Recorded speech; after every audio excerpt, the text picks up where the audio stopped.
J'ai grandi dans le sud de la ville. J'ai été élevé par une mère noire et un père blanc. Et j'ai surtout grandi avec ma mère. On a surtout vécu dans des quartiers noirs. J'ai été dans des écoles entièrement afro-américaines. Il y a des Afro-Américains qui sont actuellement opprimés par ce système, qui n'a pas été conçu au départ pour leur prospérité.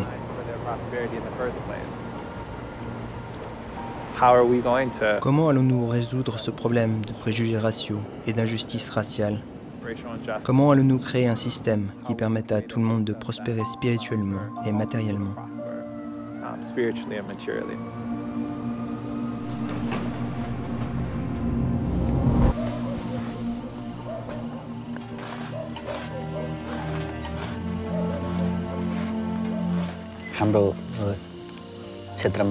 Dans notre région, les personnes des castes supérieures qui travaillent pour le gouvernement, dans des écoles et des espaces publics, sont toujours en position d'autorité.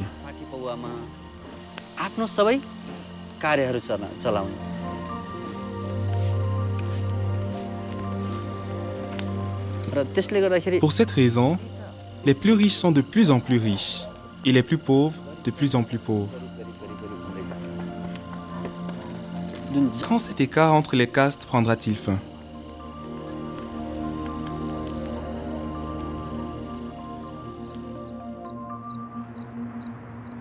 Ma famille en particulier fait partie de ces familles traditionnelles chiliennes.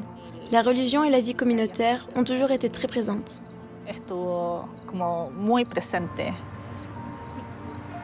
Je pensais qu'il n'y avait pas de place pour remettre en cause ces traditions qu'on ne faisait que répéter.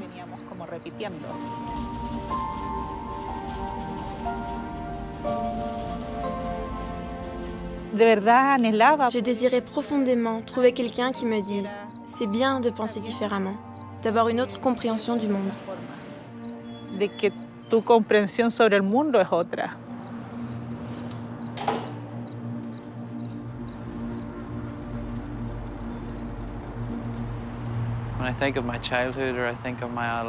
Quand je pense à mon enfance ou à mon adolescence, c'était une société violente et divisée.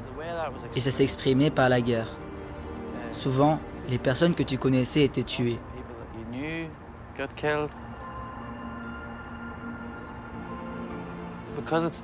Puisque c'est partout, il est très difficile d'avoir une vision de la vie qui transcende ce qui se passe.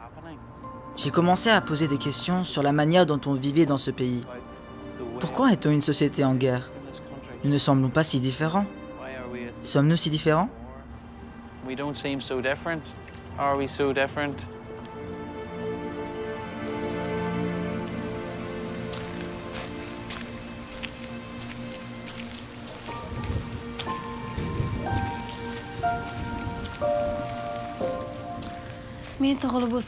La société où je suis née et où j'ai grandi a ses propres traditions qui sont très belles et que j'aime beaucoup. Mais il y a encore cette attitude envers les filles qui les met dans une position inférieure aux garçons.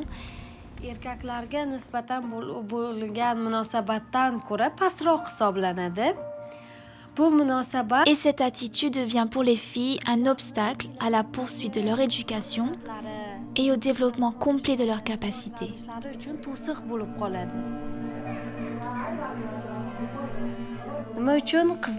Pourquoi on ne donne pas les mêmes opportunités aux filles? Les femmes ne sont pas aussi créées par Dieu?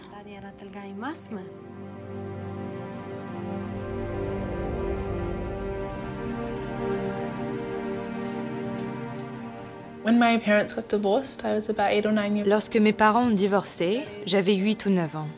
À cet âge, tu ne comprends pas vraiment les implications à long terme. Cette union, qui a été une source de vie, se brise. Je me demande comment ces émotions de peur, de colère, de rancœur et d'impuissance, comment elles mènent à la joie, à l'espoir.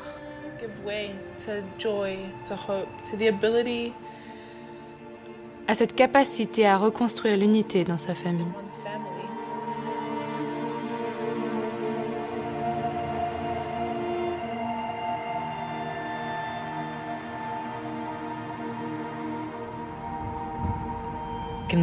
J'étais perdu, sans but.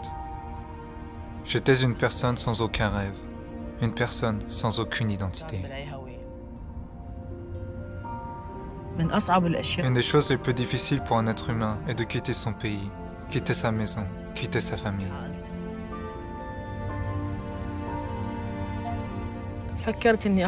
J'ai décidé de quitter l'Irak pour un certain nombre de raisons, spirituelles et matérielles.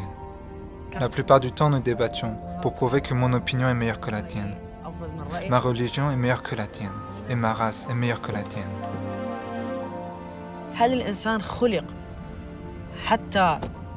Est-ce que l'être humain a été créé pour développer son âme ou pour causer des destructions et créer des conflits qui n'ont pas de solution ni d'objectif commun?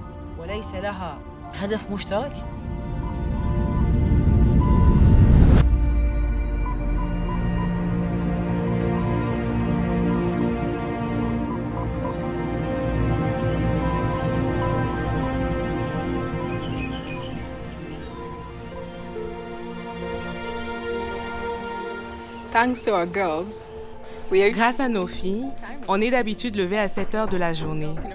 Les filles tapent à notre porte et demandent d'entrer. On n'a donc pas d'autre choix que de nous lever.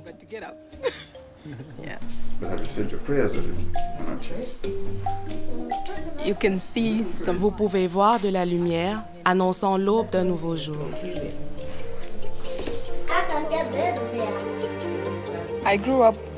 J'ai grandi dans un foyer très religieux, avec la notion que la religion que je suivais était la bonne.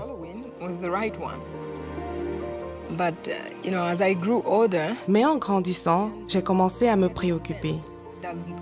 Dieu n'approuve-t-il pas les autres religions? Si quelqu'un est né dans une autre partie du monde et appartient à une autre religion, est-il condamné? Je ne pouvais pas croire que Dieu était ainsi. Il devait y avoir une explication pour l'existence de différentes religions.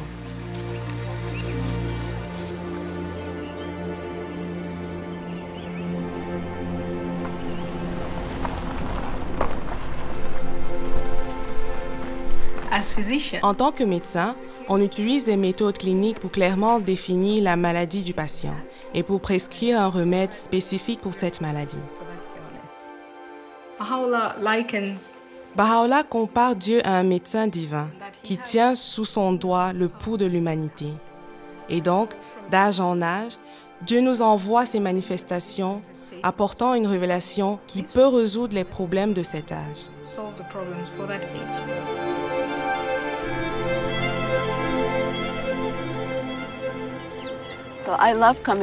J'adore venir ici à l'aube. C'est un lieu paisible et beau. C'est le mausolée du Bab. Il est né il y a 200 ans.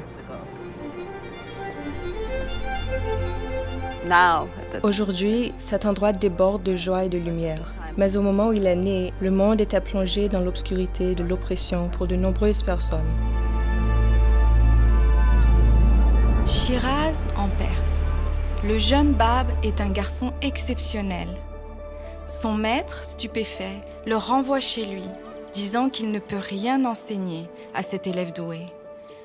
Alors que les autres enfants jouent, le Bab préfère prier et méditer seul. Alors qu'il grandit et devient un jeune marchand, il est admiré pour sa piété, sa douceur et son sens de la justice. La vie des gens à travers la Perse sera, avec le temps, transformée par sa présence parmi eux. Au milieu du 19e siècle, il y avait un sentiment mondial d'attente messianique. Et en Iran, il y avait un jeune homme appelé Mullah Hussein qui n'avait pas seulement ressenti cette attente, mais était convaincu que le promis dont il était à la recherche était déjà dans le monde et que c'était sa mission de le rechercher et de le trouver. Un soir de printemps en 1844, Mullah Hussein, un jeune érudit et chercheur de vérité, est en quête du promis. Après de nombreuses semaines de prières et de jeûnes, Mollah Hossein se sent attiré, comme par un aimant, vers la ville de Shiraz, renommée pour le parfum de ses roses et le chant de ses rossignols. Au crépuscule, alors qu'il arrive épuisé aux portes de la ville, un jeune homme rayonnant s'approche de Mollah Hossein et le salue comme s'il était un ami de longue date. Comblé par cet accueil, Mollah Hossein accepte l'invitation de cet étranger et se rend chez lui. Durant cette mémorable nuit, a lieu une conversation qui changera la vie de Mollah Hossein et tout le cours de l'histoire de l'humanité. Alors que la conversation continue jusqu'aux premières heures du matin, Mollah Hossein est stupéfait de découvrir que chaque réponse qu'il reçoit à ses questions appuie sans l'ombre d'un doute l'affirmation de son hôte, qu'il est le Bab, le promis, inconnu d'un monde endormi. Le jour promis par Dieu s'est levé.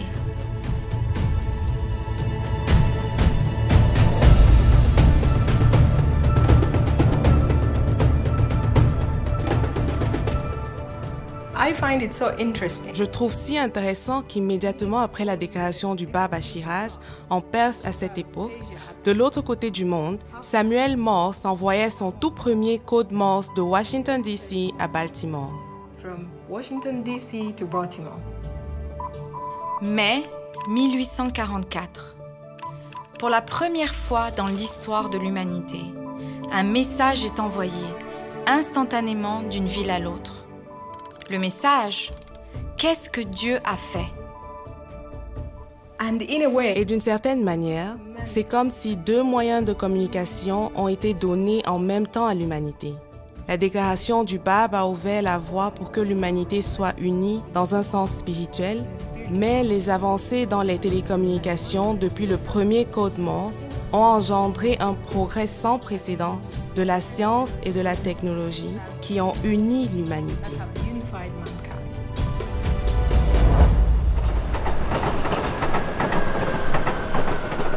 La première fois que j'ai entendu parler des enseignements, c'était ici, à Vienne. Au départ, je n'étais pas intéressé. Et j'ai réagi avec sarcasme. Je ne croyais pas qu'une telle chose pouvait exister. C'est impossible qu'il y ait une nouvelle religion.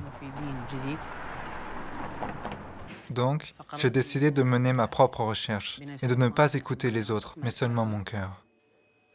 Chacun de mes pas était accompagné par la peur. Je me suis alors demandé, aurait-on autant de chance? Est-ce que j'ai autant de chance que Dieu ne nous ait pas abandonnés, ni nous, ni l'humanité? Il nous ait envoyé un nouveau messager, et ça, durant ma vie?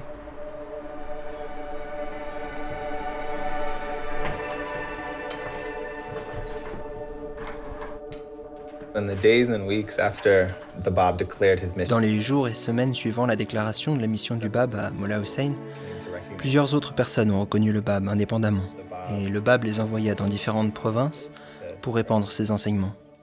Des milliers ont répondu, mais les autorités ont été alarmées. Certains ont contesté la validité des enseignements du Bab, tandis que d'autres étaient très attirés par ces enseignements. But there were also some that were very attracted to these teachings.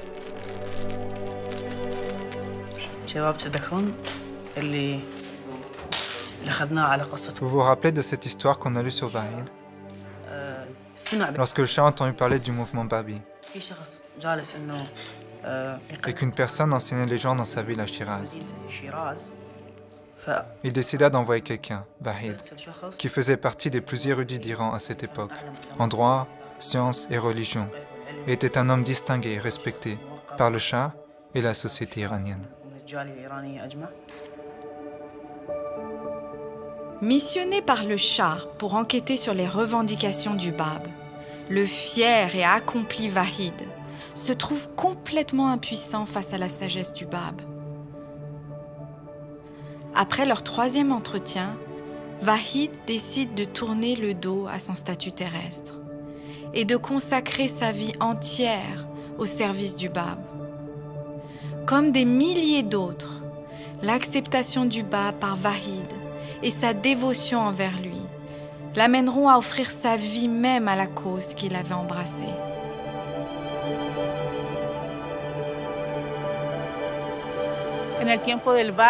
Au temps du Bab, le clergé essayait de dominer le peuple à travers des traditions et des dogmes qu'on répétait encore et encore sans comprendre pourquoi.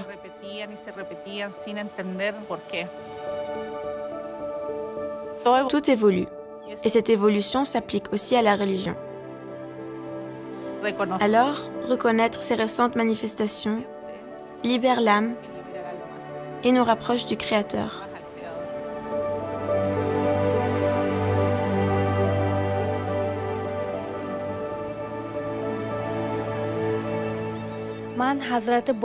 Quand j'ai entendu parler du Bab, j'ai aussi découvert l'histoire de Tahiré et ça m'a profondément touchée. Tahiré était une femme éduquée à une époque où les filles n'apprenaient ni à lire ni à écrire. Tahiré a été la première femme à accepter les enseignements du Bab. Elle comprit que ces enseignements étaient différents de ceux du passé et marquèrent l'aube d'une nouvelle ère. Et pour cette raison, un jour, elle est entrée dans une réunion d'hommes avec son visage découvert, sans voile. Cette action a causé un choc total pour les hommes dans cette réunion. Mais en faisant cela, Tahiré a démontré qu'il était maintenant temps de se débarrasser des préjugés et des superstitions du passé et de passer à un nouveau jour. Look up, look up, look up.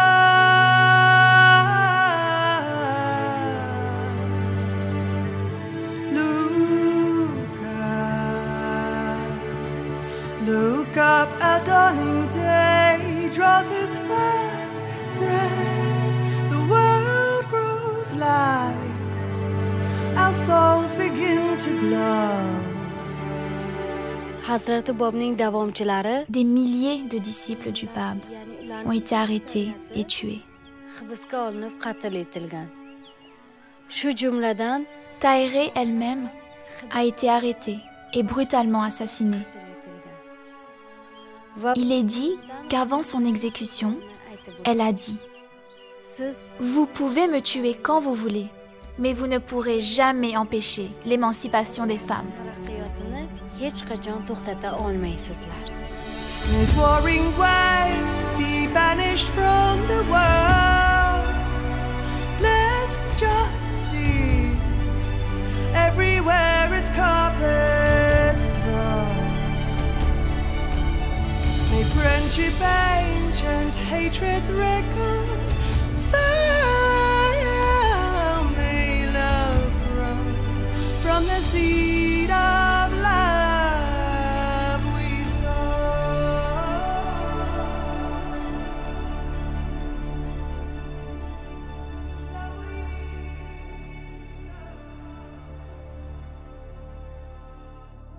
La popularité du Bab grandit au point où les autorités ne voyaient finalement aucune autre manière d'arrêter l'expansion de sa foi que par son exécution.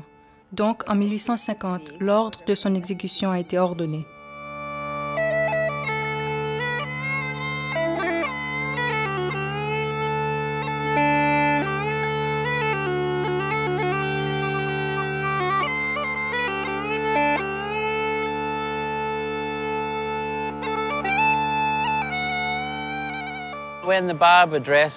Lorsque le Bab adresse la foule dans la cour de la caserne à Tabriz, à ce régiment qui a reçu cette terrible mission de mettre à mort un des messagers de Dieu, je pense que c'est très émouvant parce que le Bab est avec ce jeune disciple à ses côtés, Anis, qui voulait donner tout son être. Puis, le Bab utilise Anis comme un exemple pour la foule. Si vous aviez cru en moi, ô génération rebelle, chacun d'entre vous aurait suivi l'exemple de ce jeune homme qui était supérieur à la plupart d'entre vous. Le jour viendra où vous me reconnaîtrez. Ce jour-là, j'aurai cessé d'être parmi vous.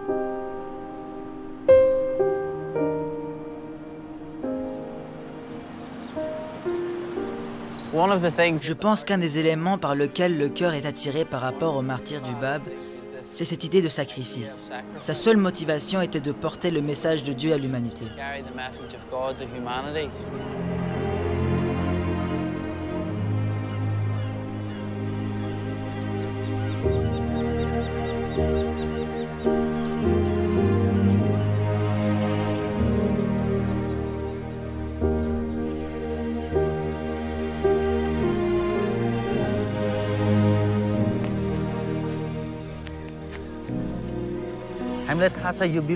Au début, cette plante était une petite graine. Puis, la graine a germé pour devenir une plante. Tout comme la graine, si le Bab ne s'était pas sacrifié, nous n'aurions pas connu Baha'u'llah. Le Bab signifie la porte. Il est venu ouvrir la voie à une nouvelle révélation pour amener une nouvelle civilisation.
Les autorités pensaient avoir éteint la lumière du Bab, mais en réalité, avec son exécution, un nouveau pouvoir a été libéré dans le monde.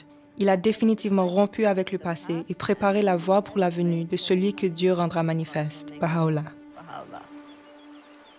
Bagdad, avril 1863. Baha'u'llah, l'un des quelques éminents disciples du Bab à survivre au massacre des années précédentes, déclare à ses compagnons qu'il est le grand éducateur divin, annoncé par le Bab. Pendant les 3 décennies suivantes, une révélation divine s'est déversée sans interruption de la plume de Baha'u'llah, inspirant les personnes de tout milieu à découvrir leurs nobles qualités et à créer un nouveau modèle de vie.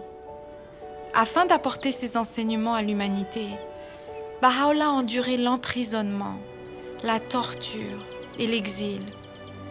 Mais la lumière allumée par le Bab, maintenant rallumée et ravivée par Baha'u'llah, ne peut pas être éteinte. Baha'u'llah conseille l'humanité. Ô peuple et fratrie de la terre qui êtes ennemis, tournez-vous vers l'unité, afin que brille sur vous l'éclat de sa lumière.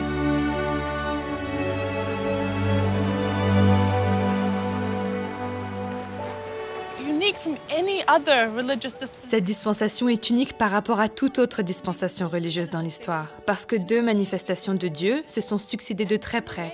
Et d'une certaine manière, la mission du Bab était de préparer l'humanité pour la splendeur, la lumière de la révélation de Baha'u'llah.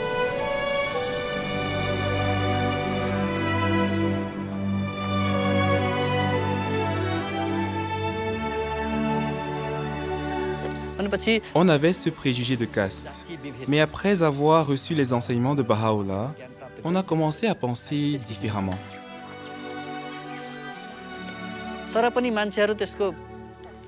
Mais alors, les gens nous ont harcelés. Ils disaient « Oh, ils vont manger chez la caste intouchable. Il a dormi chez un forgeron. » Beaucoup de personnes médisaient et faisaient des accusations différentes. On a vécu l'humiliation sociale.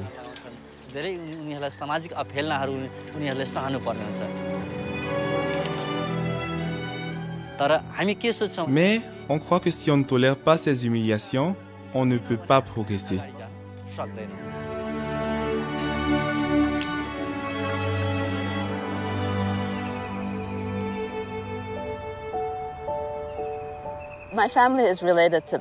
Ma famille a un lien de parenté avec le Bab. L'oncle du Bab était mon arrière-arrière-arrière-grand-père. Mais des millions de personnes dans le monde ont une connexion spirituelle avec le Bab. En réalité, tout le monde, toute l'humanité a une connexion spirituelle avec le Bab et Baha'u'llah. Ils sont venus pour rassembler tout le monde en une seule famille.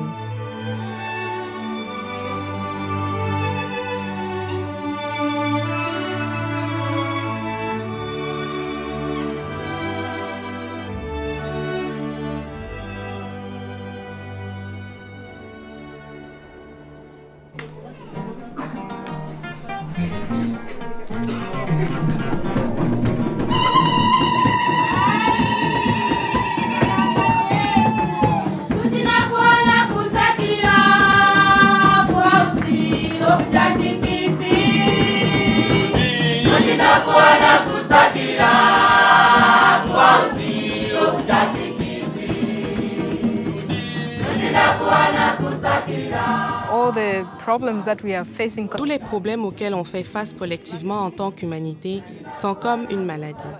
Et la révélation de Baha'u'llah est ce remède. Elle va donner la vie. C'est donc de notre responsabilité de la traduire en actes.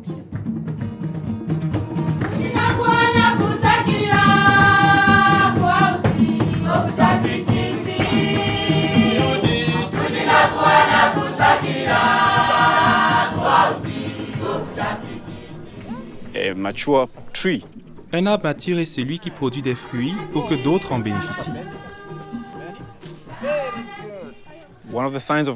Un des signes de la maturité est le service aux autres. Donc, de la même manière, l'humanité a grandi et a maintenant atteint son niveau de maturité. Et c'est dans ce contexte qu'on essaie ici d'être aussi au service de l'humanité. Ce groupe avec lequel je travaille apprend comment il peut faire avancer les connaissances sur la production alimentaire pour que la communauté autour de nous puisse bénéficier de cette connaissance.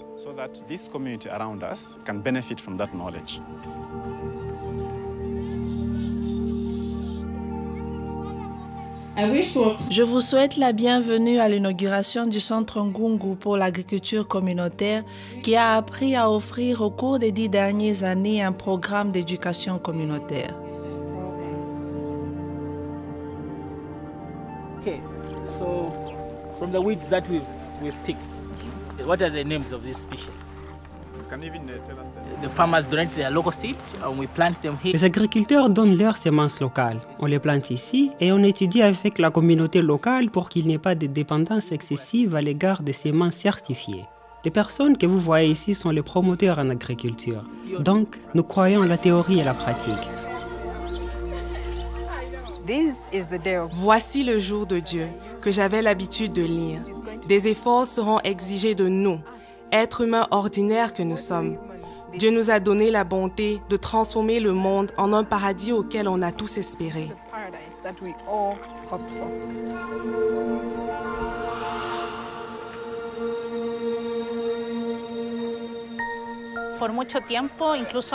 Pendant longtemps, on avait peur de venir ici, parce qu'on ne connaissait pas les voisins et que personne ne participait aux activités.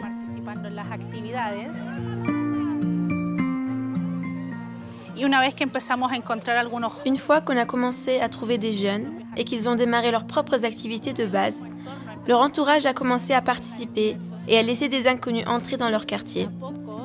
Petit à petit, on a pu constater qu'on ressentait un sentiment de sécurité et que l'interaction était facile avec tous les voisins du quartier, chose qu'on ne pouvait pas avoir il y a 5 ans.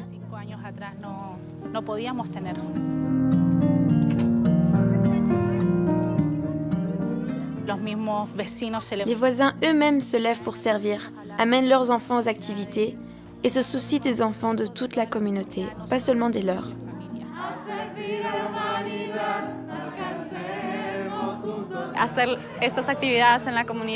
Faire ces activités dans la communauté est incroyable, car on peut se rendre compte de la manière dont les enfants changent. Et quand ça se passe avec les enfants, ça se répand dans tout le quartier, ça s'étend. Et c'est ce qu'on veut faire, non ? Apporter le message d'unité de Baha'u'llah au monde entier, de transformation individuelle et spirituelle, et inclure le service dans nos vies. Je ne pense pas pouvoir voir ma vie sans le service. Je pense qu'elle serait incomplète.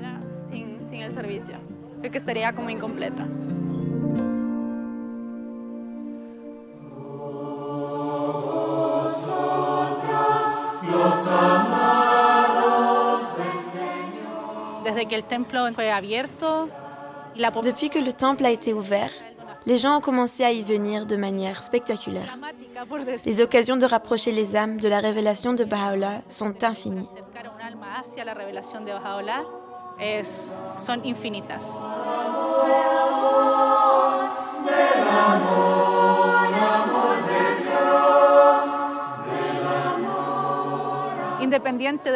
Indépendamment des efforts que nous faisons pour apporter la révélation de Baha'u'llah à la population, Baha'u'llah est déjà en train de se lier à chaque âme à Santiago. Et c'est quelque chose qu'on ne peut pas empêcher.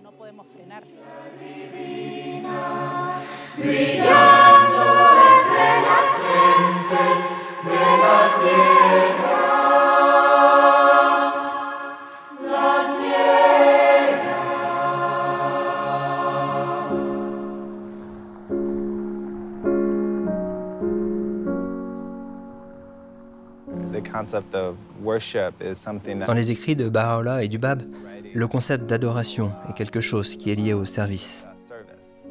Le Bab dit « Les jours où l'adoration passive était jugée suffisante ont pris fin, et l'heure est venue où seuls les motifs les plus nobles, appuyés par des actes d'une pureté immaculée, peuvent trouver grâce auprès de lui. » La vision de cette maison d'adoration est celle dans laquelle des personnes, de toute origine et de toute condition sociale, viennent prier, mais elles sortent aussi de ce temple pour accomplir des actions qui rendent service à l'humanité.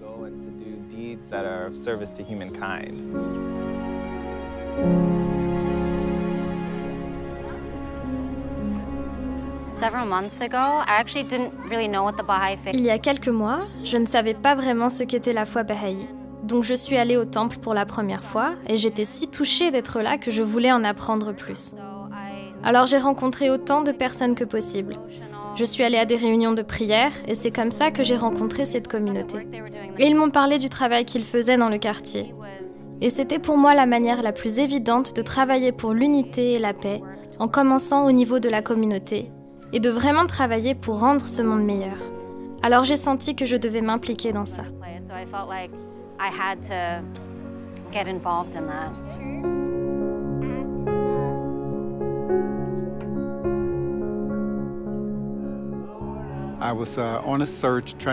Je cherchais à comprendre la religion et je suis allé à la maison d'adoration et je me suis assis et j'ai écouté le programme qui était présenté. Essentiellement, cela me parle, cette vision de qui on est en tant qu'individu et en tant que collectif. Nous sommes une seule famille humaine, non pas des races distinctes. Ce doit être une solution spirituelle à ce problème.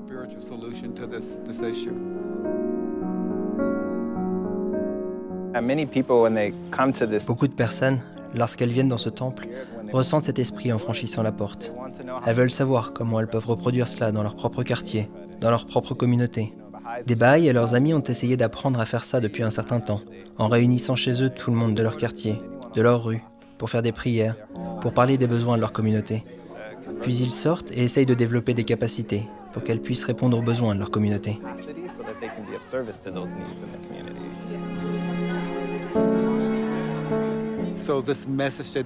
Ce message que Baha'u'llah apporte est l'outil éducatif pour nous sortir de cette obscurité.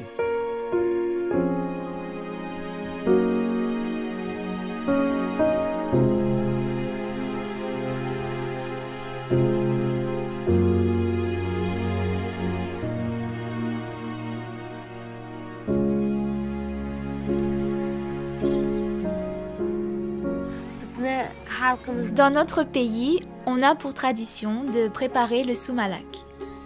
On le cuit toujours vers le premier jour du printemps.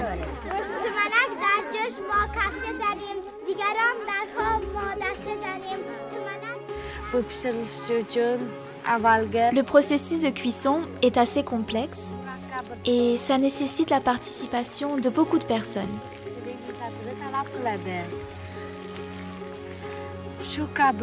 De la même manière, on doit travailler pour l'éducation et l'amélioration de la société.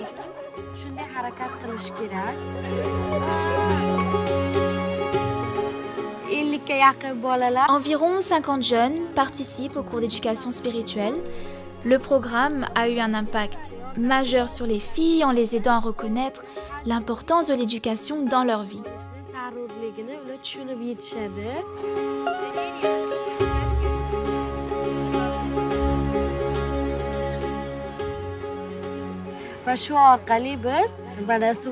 Alors, tout comme on partage le délicieux soumalak avec d'autres, on partage les enseignements et le programme avec d'autres.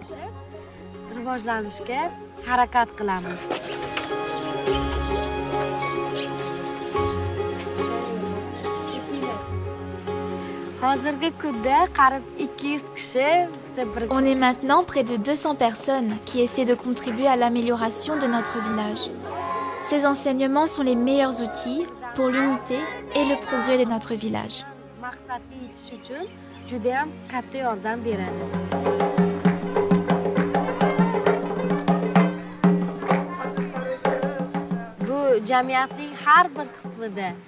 Femmes et hommes partagent la même responsabilité pour le progrès de la société.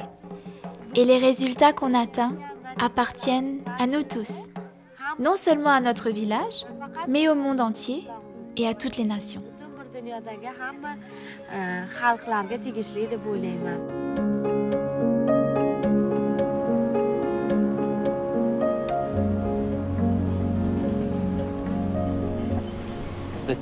Les enseignements de Baha'u'llah et du Bab ont une résonance particulière dans le contexte de l'Irlande du Nord. C'est une société qui a été divisée, dès le départ, selon des clivages religieux. On a traversé en voiture 2 communautés qui marquent fortement leur territoire par des symboles dans le quartier et disent « Voilà qui on est, tu dois t'identifier à cette allégeance spécifique ».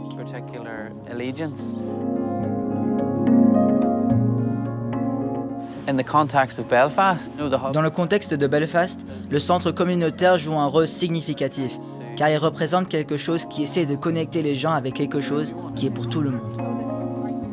Donc, vous vous rappelez qu'on parlait de la gratitude et d'être reconnaissant, et pourquoi on doit être reconnaissant?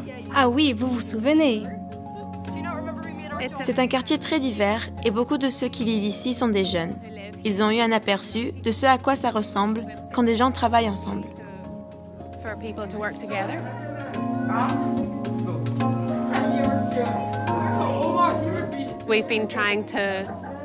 On a essayé de l'embellir pour que ce soit aussi un lieu où les gens peuvent venir et sentir l'esprit de ce que le bâtiment physique représente, qui est que si puissante est la lumière de l'unité qu'elle peut illuminer toute la terre.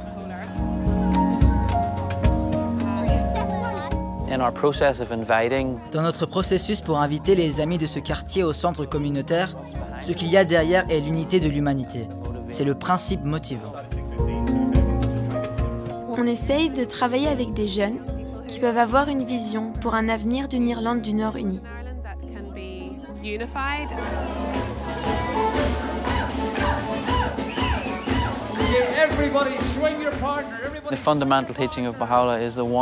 L'enseignement essentiel de Baha'u'llah est l'unité de l'humanité. Ta première allégeance est à l'humanité, et ça doit remplacer l'allégeance à ta nation ou à ta tribu.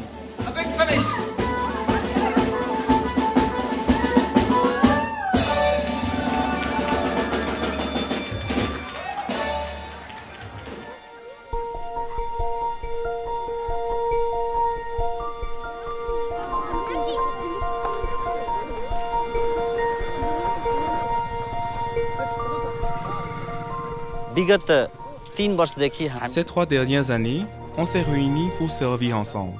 Tout le monde dans le village, les leaders communautaires, les travailleurs sociaux, les chefs d'entreprise, les banques communautaires locales et les parents des enfants qui participent aux classes Baha'i pour enfants.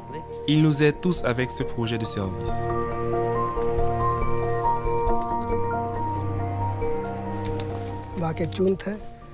Je sers en tant que chef de village depuis 21 ans.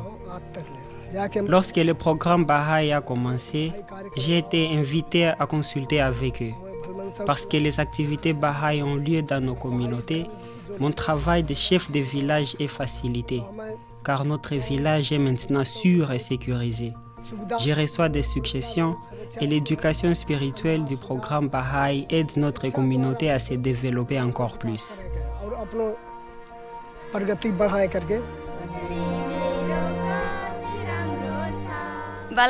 Il est essentiel pour les enfants de venir aux classes pour enfants et de recevoir une éducation spirituelle. Comment être honnête, comment marcher sur le sentier de la vérité, comment développer la patience.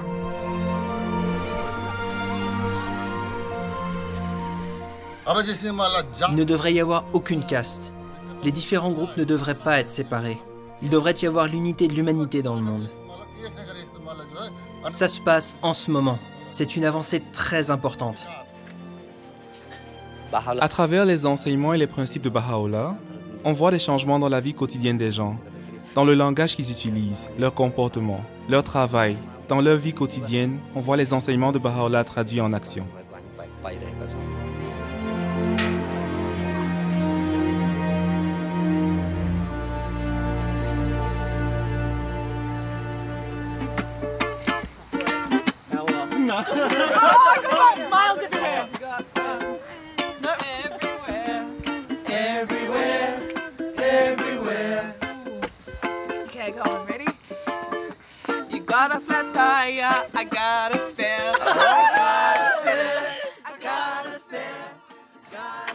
So we're going to color it straight.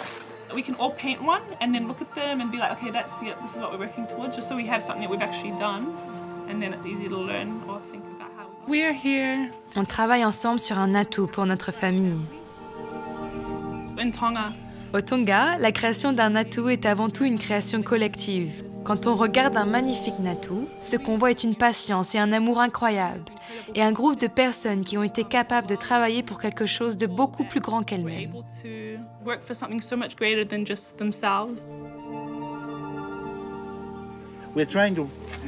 Vous savez, on essaie de créer quelque chose qu'on fait ensemble, en tant que famille unie. Hier, je participais, et j'ai eu les larmes aux yeux.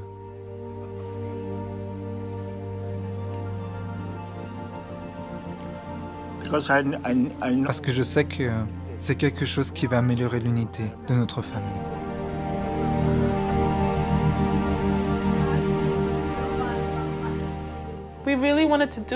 On voulait vraiment le faire durant cette année spéciale du bicentenaire de la naissance du Bab.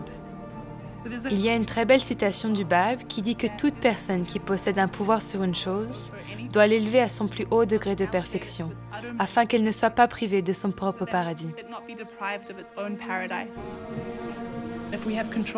Si on a le contrôle sur la culture de notre famille, comment on l'élève aussi à la perfection? Si on a une vision de nos communautés qui pourrait être plus belle et plus unie, on a la responsabilité d'essayer de travailler dans cette direction. C'est une belle manière de prendre du recul ou de développer un sens de mission qui est aligné avec les enseignements du Bab et de Baha'u'llah.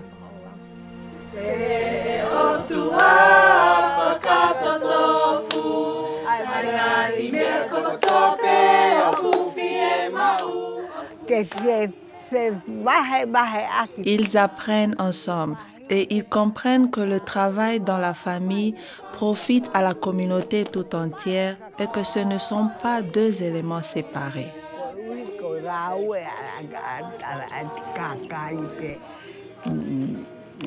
Voilà ce que Baha'u'llah a fait pour nous.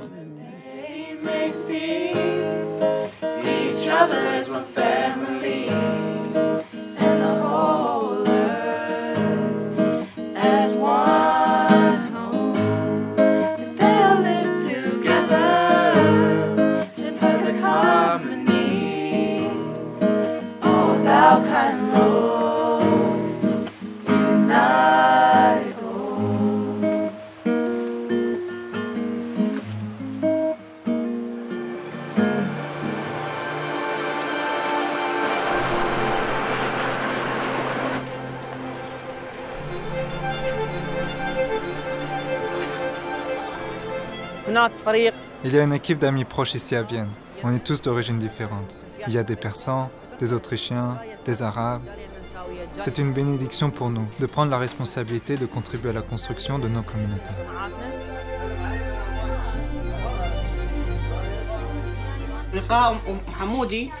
Nakha et Hamoudi sont tous les deux kurdes, et le reste d'entre nous sommes arabes.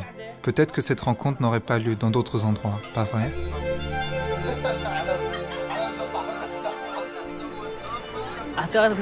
Je pense qu'une des choses les plus importantes qui a transformé ma vie a été de trouver le sentier du service.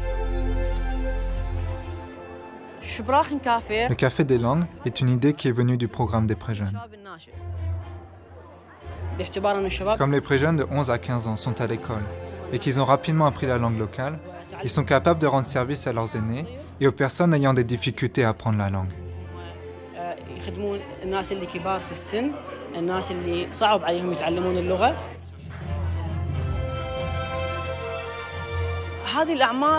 Cette tranche d'âge a tellement de talent et en même temps ils ont une forte raison d'être et une passion à bâtir des communautés vibrantes.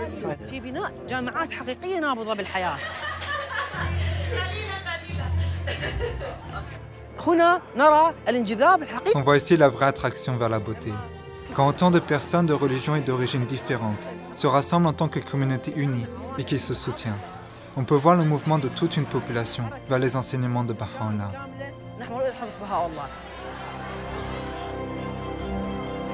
La vérité incontestable est l'amour. L'amour est ce qu'on a en commun avec tout le monde dans notre société. L'amour est la raison de notre existence.